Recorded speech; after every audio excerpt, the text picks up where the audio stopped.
Aê, Celta. Olha aí pra você ver. Defesa Índia do Rei. Nossa, ela é boa demais, Celta. Se souber jogar ela direitinho, de uma forma tudo certinho, nó, ela dá certo demais. Dou esse cheque aqui, Celta, ó. Poder tomar minha torre, né? Porque cai a D também. Aqui ficou perdido. Se fosse ele, abandonava. Não tem como ganhar. Não tô errar mais, ainda mais que eu tenho um peão a mais, né? Eu fiquei um pouco em silêncio esse tempo todo aí, mas é porque eu fiquei concentrado. Passo minha torre pra cá.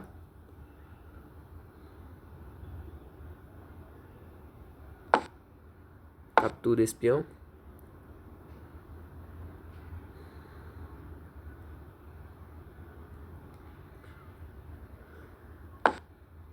Captura o outro.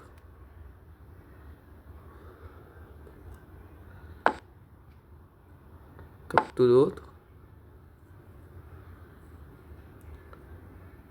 A torre fazendo a limpa ali na ala da dama. Agora vamos trazer o rei. Vamos trazer o rei, porque o rei também joga. Oposição dos reis. Oposição dos reis.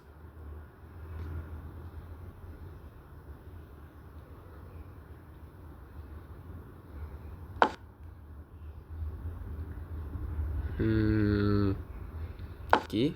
Avança o peão, tirando uma casa dele. Aí caso posição, cheque. Certo, eu vou dar mate aqui de rei e torre, beleza? De rei e torre. Não vou promover peão nenhum. Só vou dar mate de rei e torre. Se ele não abandonar, né?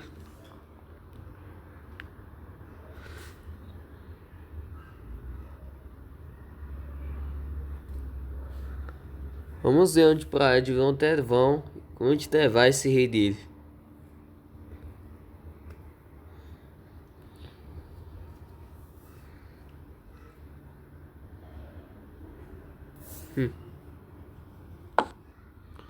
A oposição dos reis.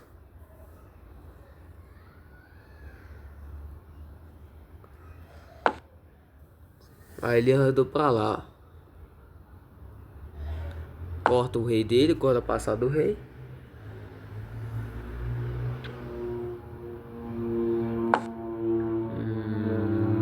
Joga minha torre pra cá.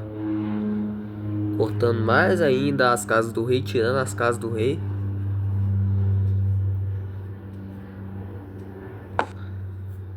Arredo meu rei.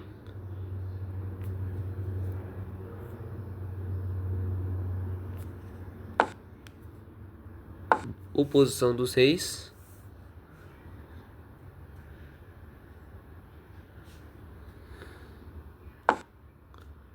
E agora eu jogo torre aqui e o rei dele vai ficar só passando pra cima e pra baixo. Rei aqui. Rei F2. Rei H1. Mate. É uma partida boa. E você só pra você ter uma ideia, do Celta, o poder da defesa índia do rei. O poder da índia do rei é forte. Eu subjogar aqui, ó, contra o cara. Esse site novo que eu tô jogando.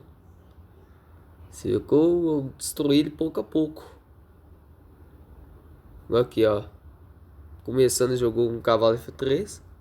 Passa meu cavalo aqui. Ele jogou com C4. Eu com F6, G6, G3, Bispo G2. Só pra você ter uma ideia, Celto. Essa linha aqui, Celto, com G3, é a linha do Fianqueto, né? Porque tem nos livros aqui, que no livro não, na apostila que você me deu, que é uma linha mais posicional por parte das brancas, onde ela busca uma partida mais fechada, uma posição mais fechada, mais posicional. Aí eu joguei bispo G7, jogou bispo G2, fianquetou, fiz o roque, D4, D6, roque, cavalo de B, D7, cavalo C3, torre E8, E4, E5, H3, dama E7, bispo G5, H6, bispo por cavalo toma, D5 fecha o centro, C5, A3, A6, B4, B6, B5, A5, A4, cavalo H5. Isso aqui é a mesma posição importante que eu estudei, certo? Na apostila. Nessa ideia de meio jogo, nessas posições de fianqueto do bispo, quando as brancas também fianquetam, que é uma linha mais posicional, é sempre importante, quando essa posição de centro fechado, é importante avaliar onde, que ponto que você vai conseguir abrir a posição e conseguir jogar melhor. Por exemplo, eu mandei esse cavalo para H5 aí com a clara intenção de jogar um F5 com uma ruptura aqui para abrir um pouco mais dessa posição dele. Só que e também traz a ideia de que se caso ele joga o G4, eu jogo o cavalo para F4. Meu cavalo aí fica no canto, mas ele fica numa casa onde fica de olho na casa de F4. De momento está controlado pelo peão de G3, mas momentaneamente acaba que ele fica de olho. Vai pra você ver, ele jogou um lance G4 que é um erro. Por quê? Porque agora eu jogo o cavalo F4 e esse cavalo eu vou pegar esse bispo dele. Por quê? Se ele voltar o bispo para H1 não querendo que pegue o bispo dele, tá caindo peão de H3, então ele não tem opções. Ele jogou cavalo E2 na chamando a atenção, né, que eu vou tomar o cavalo dele, mas eu não olhei nem olhei pro cavalo dele, eu simplesmente tomei o bispo dele. Tomou de rei. Rei H7. Esse primeiro é um tema muito importante que eu posso explicar para vocês, Celto. Quando eu joguei esse rei, lancei rei H7, a clara intenção minha é jogar o ataque no flanco do rei. Qual a ideia? A ideia é, no futuro, passar a minha torre. Depois te falo. Joguei H7. E aqui eu jogo cavalo G3. E aqui eu joguei torre E8. Eu vou te explicar uma coisa. Esse aqui parece um lance bem misterioso. Qual que é a ideia desse lance, Celto? A ideia no futuro é abrir a minha torre na cara do rei dele lá de G2. Que de momento, eternamente, parece ser impossível, né? Porque tem bispo, peão na frente, tem peão dele e o cavalo dele cobrindo. Mas a intenção minha é abrir o flanco do rei e atacar o rei dele. Só que aqui é um lance muito misterioso que eu analisei. E aqui ele jogou torre H1. Ele tá tentando utilizar ao mesmo tempo o tema contra o meu rei contra o meu rei preto. Eu joguei bispo H8, já um lance assim que abre, tira o bispo da frente da torre, para a torre poder jogar pela coluna G. Ele jogou dama D2, já de olho aqui no ponto de H6 meu, que é onde o meu rei fica defendendo. Eu joguei F5, que é uma ruptura. E ele jogou G5. Aqui eu fiz F por E4, ataco o cavalo dele, então não tem tempo de tomar H6. Cavalo por E4. E aqui eu joguei H5, por quê? Se eu tivesse tomado esse peão de E5, ele entraria com um cavalo aqui pro G5 cheque, meu rei ficaria muito vulnerável. O meu rei teria vindo para G7 e ficar na frente do bispo, o bispo ficar entupido, e minha posição fica muito condenada. Então por isso que eu fechei com H5. Ele jogou H4, fixando.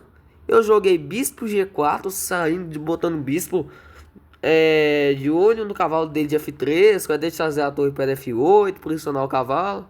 E aqui ele jogou cavalo de F em H2. Claramente com a ideia de pegar meu bispo de casas brancas e quebrar isso tudo para abrir com um H. Só que eu não permito, eu jogo o bispo F5, ataco o cavalo dele de F5. E aqui ele jogou F3 com a clara intenção de qualquer ideia. A ideia dele é que se eu tomasse, ele tomaria de peão e construiria um centro forte de peões aqui, onde ele teria muito espaço e vantagem aqui nessa posição, porque tem muito espaço.